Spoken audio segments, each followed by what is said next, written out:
The Open was very specific, and I want to thank Katie Tur and the team over there for having Krebs. That was the reason that jumps off the page. Krebs is one of the few officials that kind of come out and tell you exactly what it is. There's been a lot of very highly classified, but now some starting to leak out and come out in a non-classified manner of this topic that the Chinese Communist Party has infiltrated and put into infrastructure, not just the electrical grid, but everything. Trains, roads, cyber attacks, all of it, into our infrastructure. And when the balloon goes up, they can literally cripple the United States. And I know people don't want to address this, but like I said, the dispositive question for all of us when we're dealing with national security, and let's go back to the NDAA, is the great question of the 21st century is that who actually wins this great geopolitical struggle? The Chinese Communist Party or the American Republic? That's it. Everything that you do must be towards an answer for us to win and them to lose. We win, they lose, like President Trump told Richard V. Allen.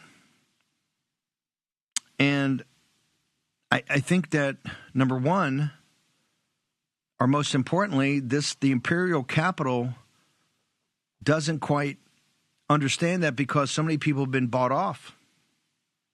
Wall Street's been bought off. President Trump cut that deal, the first deal. Remember, we had the huge deal with Lighthizer. That deal would have solved everything.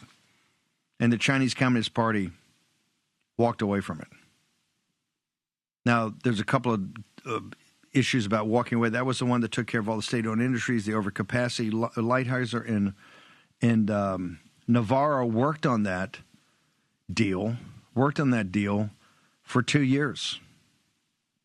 And essentially in May of, I think it was 2019, the Chinese communists walked away. Two things. Number one, they say, hey, all the Chinese used that for was to drive up the stock market, and then they shorted, and then they took their profit, shorted everything, and then put that out.